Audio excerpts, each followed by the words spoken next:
انا في عمري 20 عام مازال ما محكوماش، دوزت عامين وثلاث شهور. انا كنت كنعرف واحد الولد و كنا خارجين عادي، حنا وجوج صحابو، انا الناس الاخرين ما كنعرفهمش، غاديين كندوروا على اساس ما نخرج نديرو كافي نورمال. الدراري اللي معانا وقفوا واحد اللحظه، وقفوا الطوموبيل نزلوا، هما ما كانوش في الوعي ديالهم، نزلوا وقفوا على بنت، حيدوا ليها الصاك، حيدوا ليها التليفون، طلعوا في الطوموبيل. مشينا حطوا الطوموبيل، لغت ليه جاو البوليس شدوهم، قالوا لي مرة حنا كنا 4، حنا وواحد الولد وبنت. انا ما شفتش كاع، حنا بقينا في الطوموبيل انا والدري اللي كان معايا، هما بجوج نزلوا على اساس غيمشيو ياخذوا شي حاجه من الحانوت، رجعوا عادي نورمال.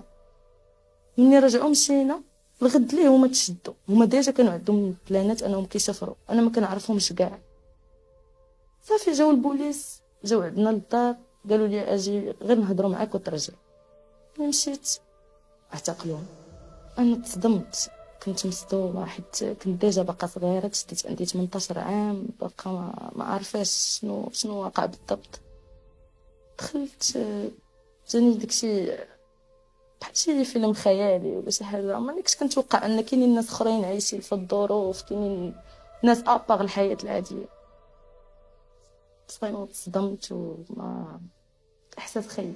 انا بصح خديت مخدرات بزاف ديال المرات ماشي، وهذا هو السبب الرئيسي اللي خلاني يمكن جيت للحبس وخلاني نعرف ناس ما مزيانينش في حياتي، حيت المخدرات كتخليك تمشي للناس اللي حتى هما كيكونوا كيديروا المخدرات، وما يمكنش غتلقاي شي حد مزيان يعني غادي في الطريق صحيح وكيدير المخدرات امبوسيبل.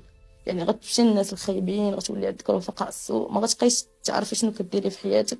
المخدرات كيبينوا لك كلشي زوين، ان كلشي عادي، كيجيك اي حاجه عاديه ما كترديش البال. انا كننصح اي بنت ولا اي ولد في لاج ديالي ولا في اي لاج ردوا البال التصرفات ديالهم، يعرفوا شنو كيديروا، حيت من بعد غيندموا حيث لا ينفع الندم. اول حاجه علمني الحمد لله الصبر، علمني قيمه الحريه اللي كانت عندي وما كنتش كنعرف نستغلها في امور زوينين، علمني بقيمه والديا، بقيمه حياتي، بقيمه اي حاجه صغيره ولا كبيره كانت عندي في حياتي. تعلمت عرفت شنو هي قيمتها، افتقدتها هي والديا. ما كنتش ما كنتش كنرد اليوم البال هدرتهم، داكشي اللي كيقول لي كان كيجيني عادي. مي دابا عرفت بقيمة اي حاجه كانوا كيقولوها لي. ندمت بزاف على بزاف د الحوايج في حياتي، ماشي على هدرت بهم. ندمت انني ما كنتش كنسمع ليهم، ندمت انني ما عرفتش نختار الناس الصحاح في حياتي، حيت اختيار الاصدقاء كيلعب دور مهم في الحياه. اغلبيه الوقت كندوزو مع اصحابنا، كتبقى على فامي اكوتي، ولكن الناس اللي كيكونوا معنا هما اللي كيدوزوا معنا وقت. يعني بنادم يختار، يعرف يختار صحاب مزيان.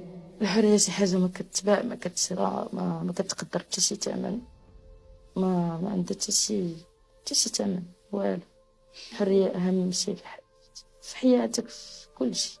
ما كملتش انا قرايتي على برا، الحمد لله. فاش جيت للسجن حصلت على البكالوريا ديالي، وفي الاول جات فكره، انا كنت محطمه في الاول، ما كنتش باغا لا نقرا لا. الحمد لله المشرفه الاجتماعيه والموظفين هضروا معايا، قالوا لي ما بالاحسن ما تضيعيش الوقت، ما ديريش بوز لحياتك، ديرها ماشي نهايه العالم، كملي حياتك، قراي استافدي شي حاجه.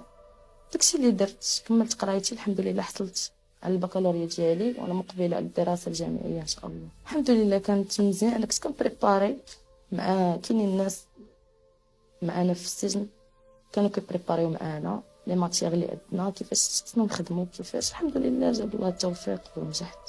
انا صراحه كنتمنى نخرج ونبدل حياتي ونكمل افونسي في حياتي، ندير بها القدام، نكمل قرايتي، علاش لا ندير شي حاجه ديالي.